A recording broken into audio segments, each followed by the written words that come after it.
Welcome back, everybody. We're going to have a look at building user interfaces, graphical user interfaces for your Java program, and we will start off with a set of classes called Swing, the Swing classes.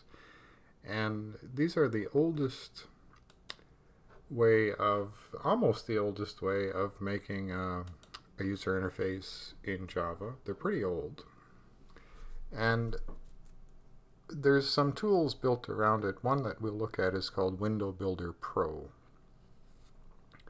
So there are a bunch of classes that represent the windows and menus and buttons and all of the widgets that the user interacts with, clicks on, and enters text into, all of the things that you would expect in a graphical user interface. And also these classes provide the way of interacting with the user through gestures, where gestures are mostly clicks, maybe drags, maybe typing characters, and so on. So there's a lot of code written using the Swing classes. The Swing classes have been around for a long time, and there's good and bad parts to that. But the bad part is that they're old. They don't accommodate things like touchscreens and swiping and some of the newer gestures.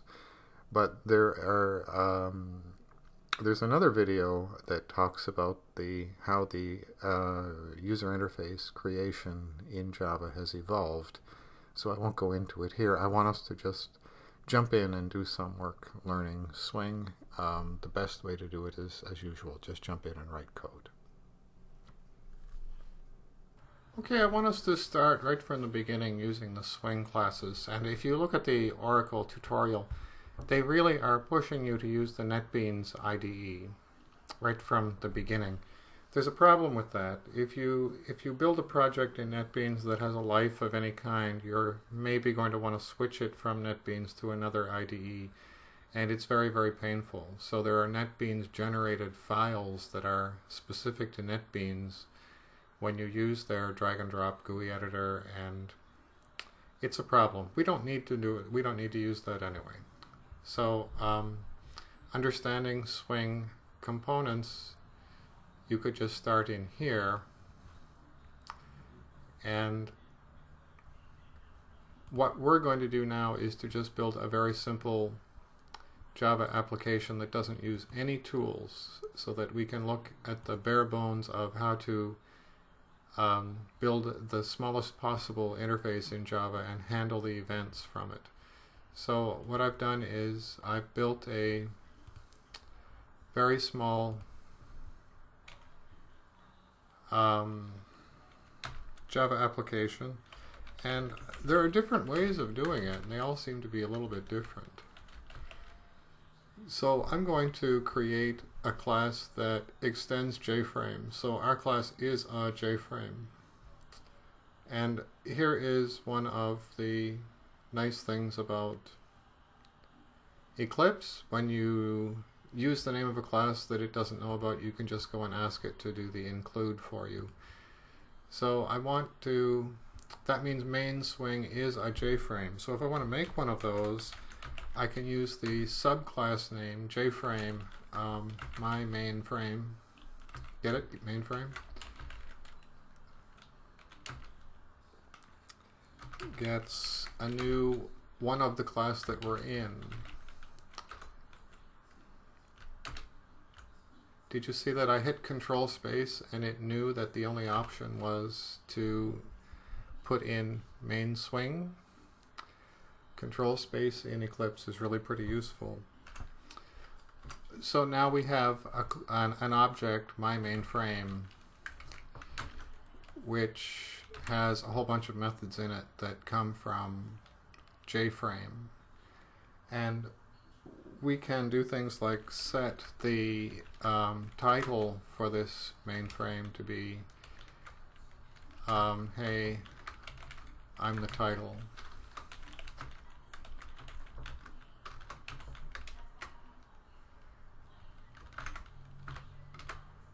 And let's see, what else do we want to do? A minimum amount, I think.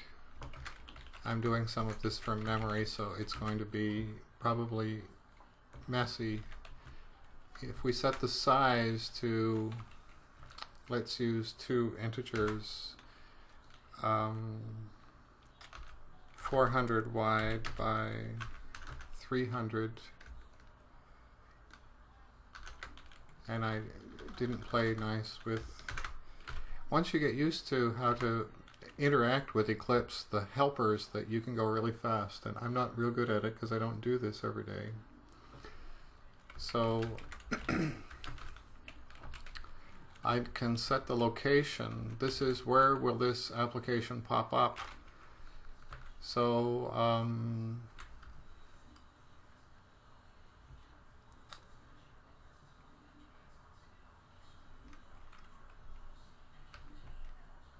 I don't really care. How about 100? And I hit tab there, 100.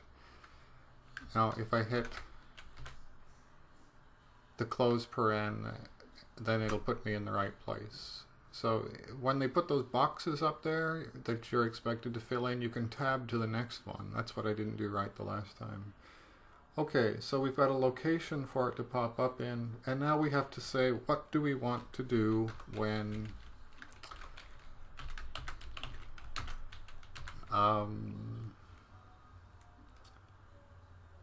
it closes. So we're going to do set default close operation, and we're going to do JFrame exit. This is pretty common, exit on close. Okay, the last thing we have to do is to say that we want it to be visible.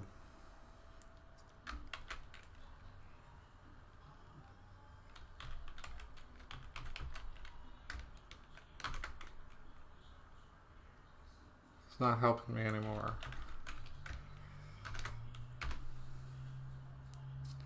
Well, let's just run that and see what it does. Okay, so here's a graphical user interface application, the simplest possible one, and I would like to be able to see the console right now.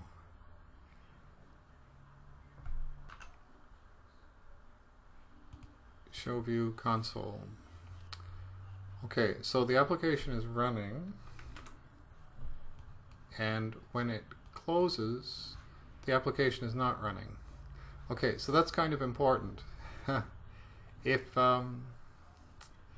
you don't tell the application to exit when you close the JFrame, then the application will continue to be running. Okay, so we have something now that is a container. The JFrame is a container. And inside the container we can put components. What are components? Buttons,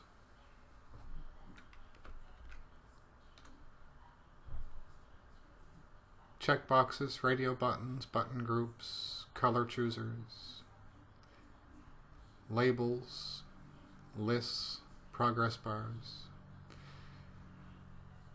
Okay, look at all of the Swing components that you have available to you.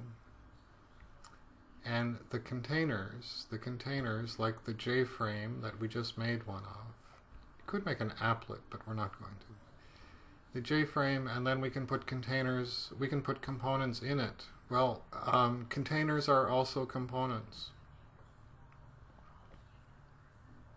So you can put containers in containers, and containers in those containers, and containers in those containers. So you make a containment hierarchy. When your interfaces get really complicated and your layout managers get really complicated, it's worth it to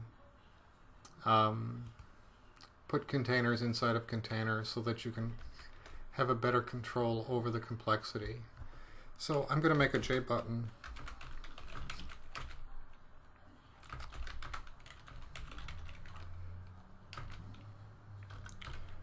and it doesn't like that, so let's go and import.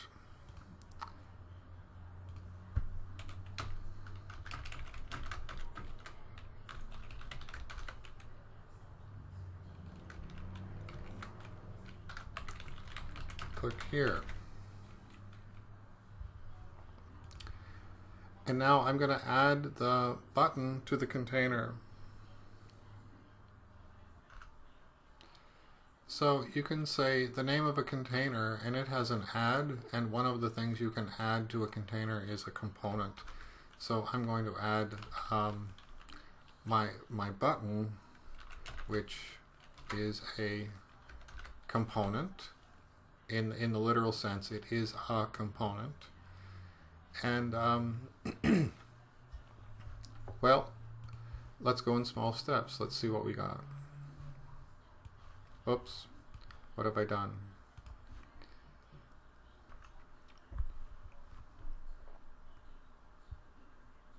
Well, I didn't notice, but it worked.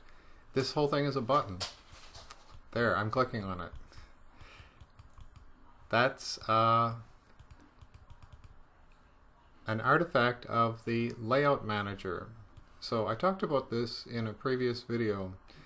When you add components to a container in Swing, where the components land and how big they are and what they look like depends on what the layout manager is. So all containers have a layout manager associated with them, and the default one for a JFrame is called the border layout. I'm going to change it. My mainframe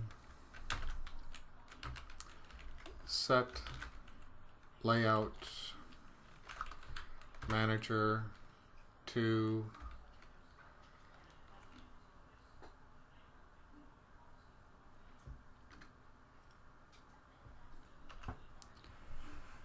I'm going to use the flow layout manager, and it's really kind of a stupid one. Let's see what we fixed by doing that. Okay, so here's the button now in the upper center.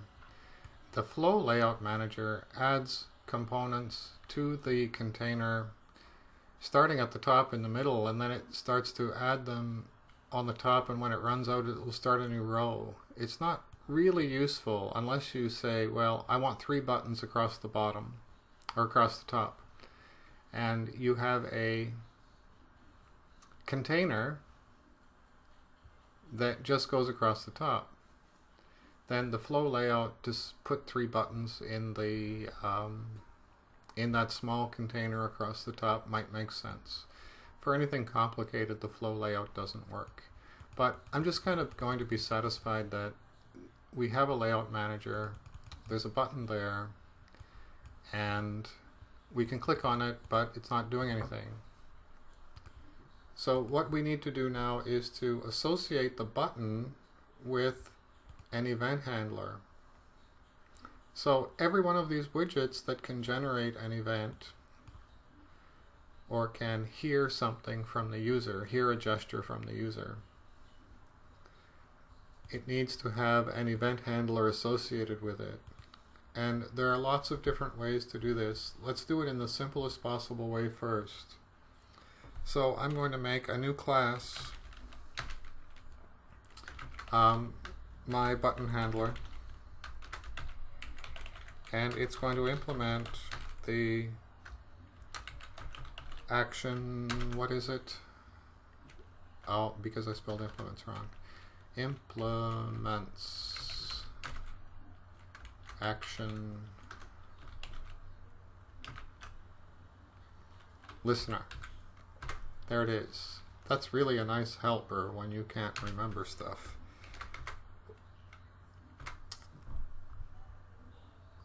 Okay, so what we need to do, if we agree to implement ActionListener, it doesn't compile unless we do actually implement the methods that are in that interface. So if we hover over this and say add unimplemented methods, here's the method that we need. The action performed method, and it takes an action event. So that's the notation that makes sure that we got the signature of this right. So if we accidentally mistyped and thought we had overridden the method but we didn't, then the compiler would catch it because of that notation. So what do we want to do when the button is clicked? Well, nothing too fancy. Let's do SYSO control space. I hear the button. So we're going to dump that out onto the console when someone clicks the button. So there's only one thing left. This is not a very interesting thing to do when someone clicks the button. But we need to associate the button with an object of this type. So let's do it in lots of steps so that you can see it. So I'm going to make an instance of my button handler. Oh darn, MBH, don't do that at home. It's new my button handler. So I've got an object of this new type.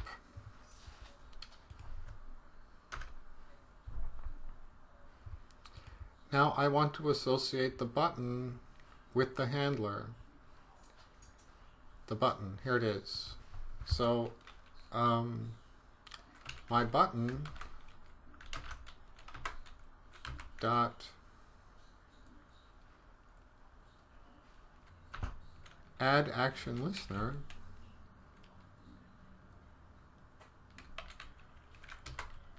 and it takes something that is action listener, and I happen to have one right there called MBH. Okay, so this line of code is very important. This associates the button, which can generate an event when the user clicks it, to an object that has a method in it that we want to execute at the time. So without this association is what says that we are going to listen for someone to click on that button. We could have 100 buttons and not listen to any of them. But as soon as we associate this object with this object, then the event loop knows when someone clicks that button, we're going to call this the action performed method inside this object, and we're going to execute this. The event that's generated is going to be passed into the method. So this object will generate a method. Sorry, this object, the button, will generate an event. The event loop, which you have no control over, is going to call the action performed method and pass that event object into it. Well, let's see what that would give us if we just did. Let's dump that event onto the console so we can look at it when someone clicks the button. Okay, I wonder if we've got this working now. And of course, I don't have the console showing.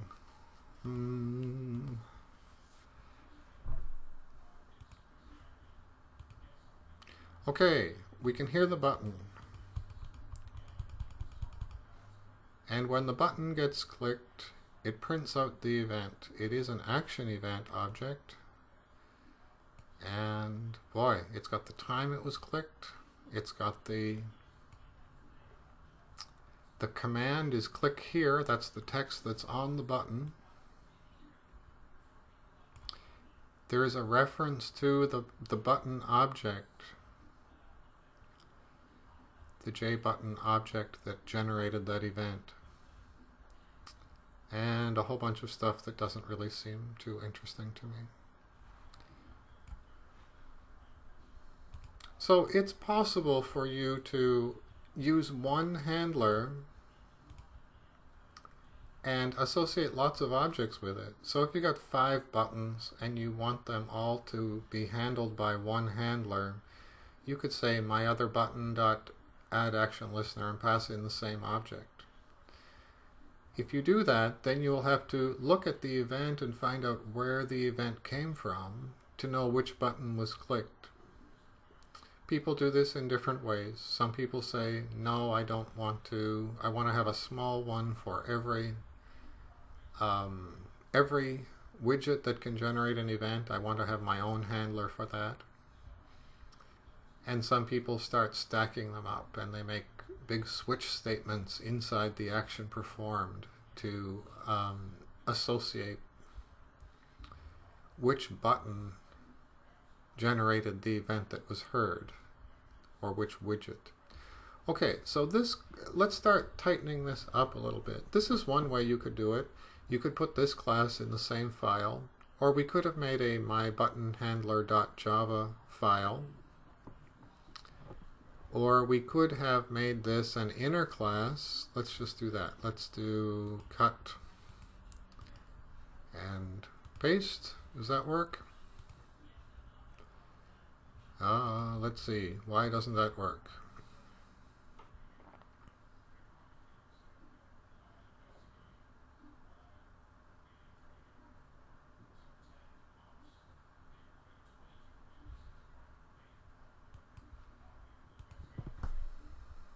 I think that might have to be a static inner class, and it does. So it's still the same thing. We have a class that's defined as the thing that would handle that button. Or we could have combined all of those. Maybe to demonstrate that, I'm going to make another button. And I'll call it other button.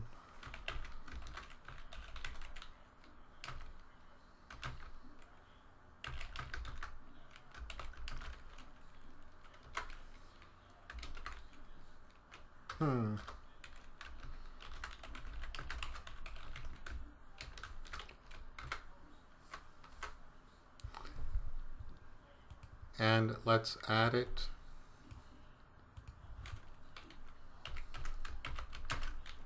My mainframe dot add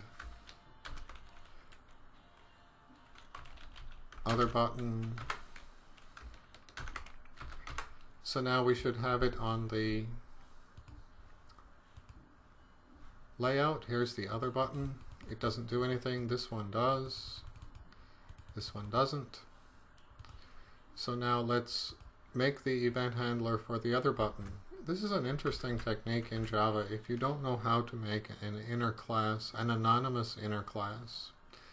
So we're going to compare it to how we did this. We associated my button with an object that implements the action listener. So for this next one, for the other button, we're going to call add action performed, add action listener, and instead of passing in an object as the parameter to add action listener, like we did here, we're going to define a class, and we're going to make one instance of that class, and we're going to pass it into the method all at the same time. So this is an anonymous inner class, and it allows us to associate the button with what we want the button to do without going out here and making a whole new thing. So if I say new action listener,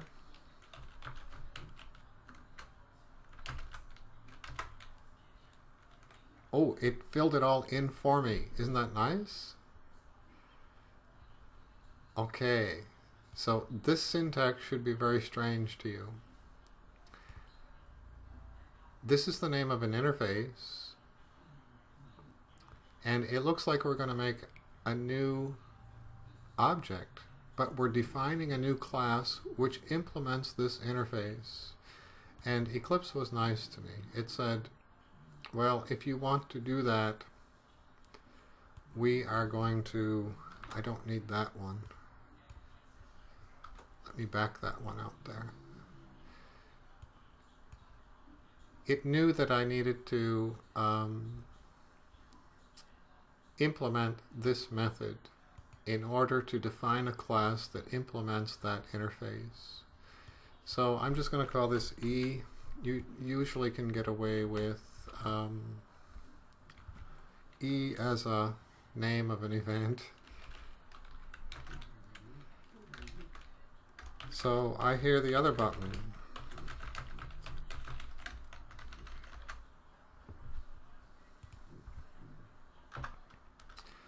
Okay, so let's look at that. This is a valuable thing to be able to do in Java, not just for user interfaces. This is the open parentheses for the method call, and this is the close parentheses for the method call. So all of this is the creation of an anonymous class. This anonymous class implements the action listener. And in one fell swoop, it makes an instance of this new class, and it passes that object to the add action listener method all at once. So, an anonymous inner class. What's the name of this class? We don't know. It's anonymous.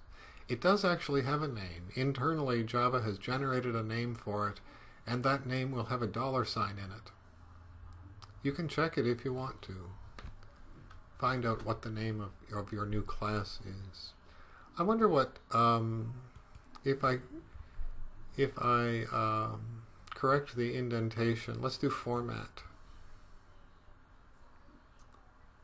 Yes, that's kind of what I thought. Whenever you see this syntax, a close brace inside of a parentheses, you have an anonymous inner class. There's no other way to do that.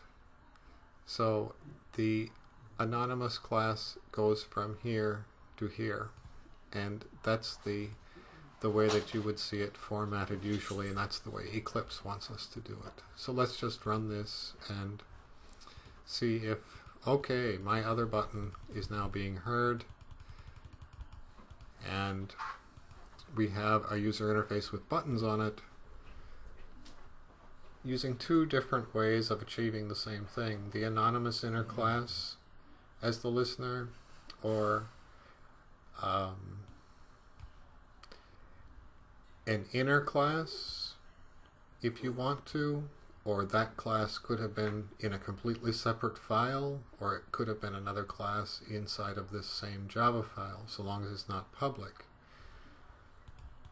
But that's a starting place if you're going to program your own interfaces in Swing. And this was the intended way of doing it, that you would never have a drag and drop editor. You would write the code that would create the user interface, and all of the layout would be done by writing code and manipulating the layout managers in code. And it's too hard. It's too hard, especially if you have worked in Visual Basic. Because everyone knows that, hey, you just put the buttons where you want them and they stay there, and it takes 1 minute, and then you fill in the properties of the buttons, and it's just hard to sell that we would now be building user interfaces in Java by coding. Let's go from there. We are going to use a tool that would make it this somewhat less painful. The tool that we're going to use is called WindowBuilder Pro, and you might already have it in your version of Eclipse. It has an odd history. It's a plugin for Eclipse, and it has been included when you download Eclipse for Java developers sometimes. So a way of seeing, if you have a Java project, a way of finding out if you have it already installed is to just right-click on your source folder and say New Other. And if under Other you don't have an option for WindowBuilder, then you don't have the WindowBuilder plugin. So it's not that hard to get. If you don't have it already, you can look under Help, Eclipse Marketplace. And I'm going to, okay, that dialog will pop up. And I'm going to put WindowBuilder in here. One word. And search for it. And you'll find this, on the day that I'm doing this, I have the version 1.9.0, and I'm going to install that into my version of Eclipse. So there are two kinds of things, one for doing Swing classes with WindowBuilder and one for using SWT classes. SWT was kind of a competitor for the Swing classes made by a group out of IBM, if I'm remembering correctly. I'm just going to leave them all there and say I'm going to confirm that I want them all attached to this copy of Eclipse. And you may or may not have to have done this depending on what version of Eclipse and whether you got the one for Java Java developers or not. So I've read all of this. I've studied it carefully, and I had an attorney look at it, so I'm going to accept the license agreement, and now I'm going to do that installation.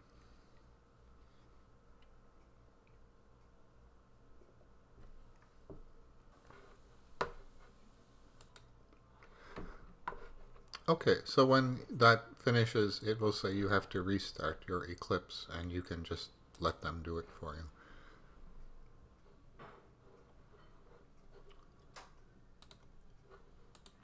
Okay, I think that if we look in here in About Eclipse, we should have a new icon. So we have a WindowBuilder icon here indicating that it is installed in this copy.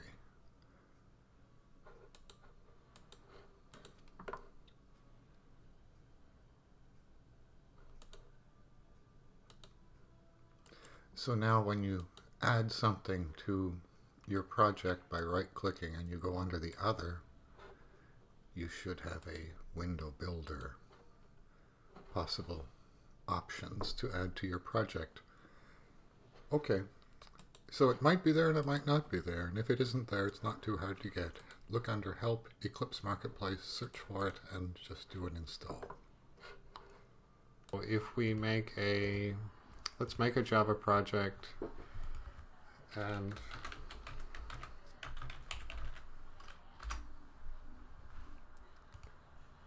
when you go to add something to the source, we can add a new, and now we can add under Other,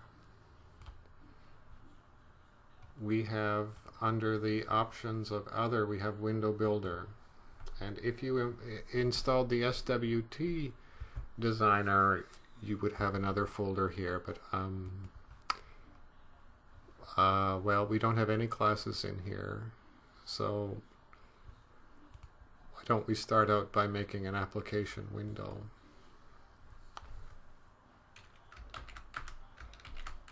My main window.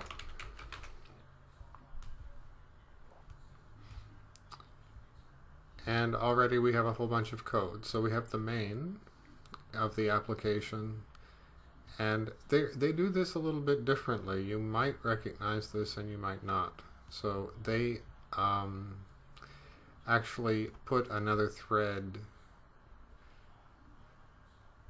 They create a thread and put the creation of the window in it.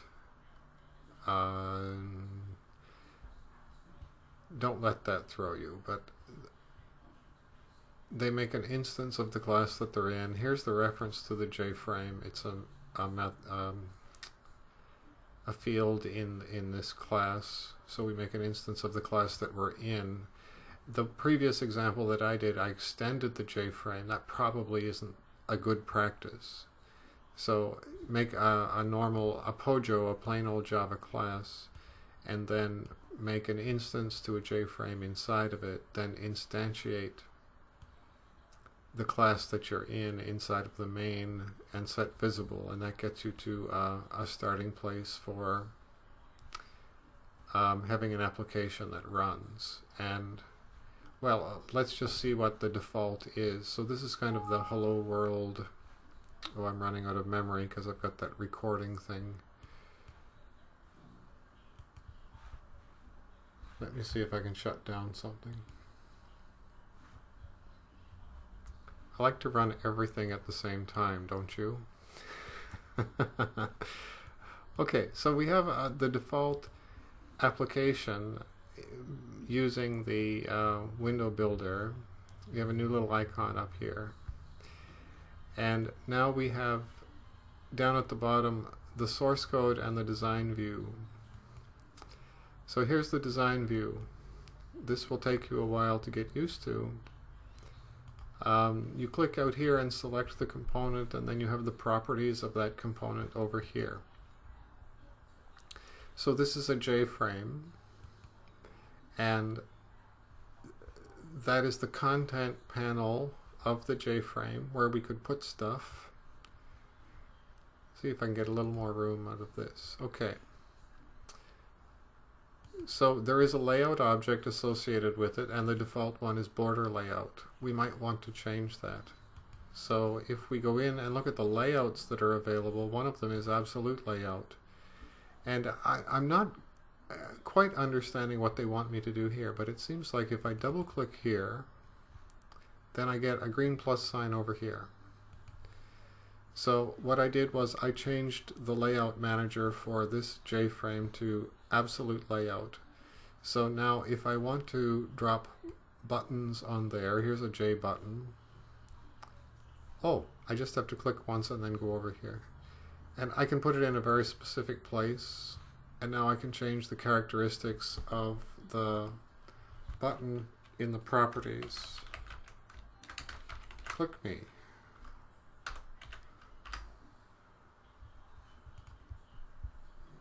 Now, this seems really kind of nice.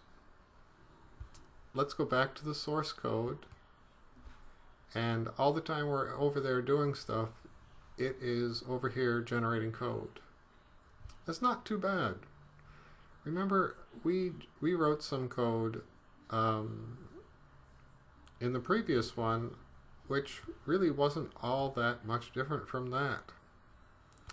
Because we're using absolute layout, we have a set bounds thing for this button that we created. Why did it name it BTN new button? I wonder if I had the right to change that over here in the properties of that. Whoops, what did I do? Oh, did I double click on it? I did. I double clicked on it and it generated an event listener for me. It generated the event listener for the button. And then I could come over here and type in what I wanted for the action listener of that button. What I was really hoping to do was to change the name, the variable name of the button. Here I can do it here. My other name.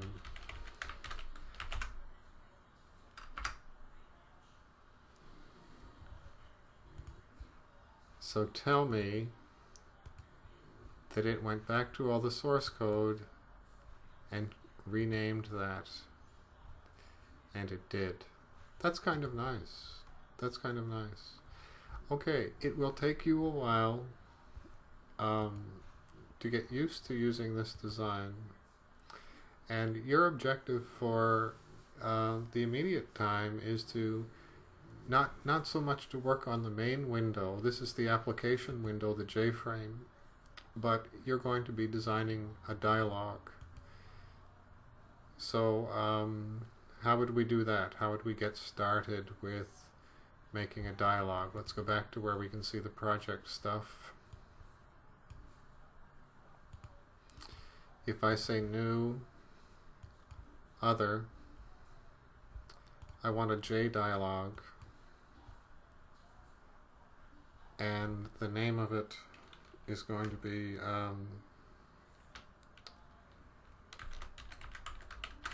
Use Car Dialog.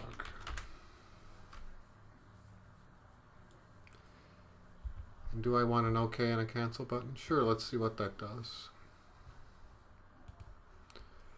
Well, I get quite a bit of stuff.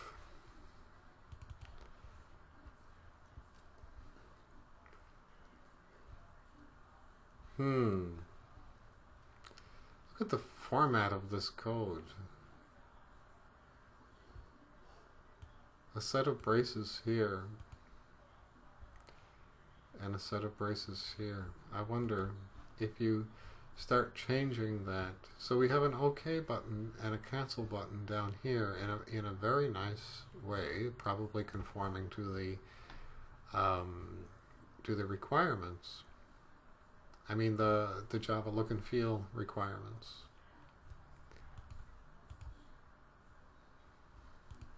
So this is a big advantage. What is the default layout for a what is this guy? A JDialog. The default layout for the content panel of the JDialog is a flow layout. You can't really see it. So when you're adding stuff here, you're going to be adding stuff using the flow layout unless you change that. So if you start adding buttons, look where flow layout puts them. And let's put a text area.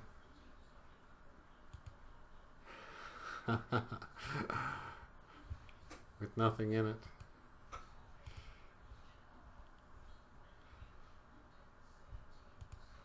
There's a checkbox.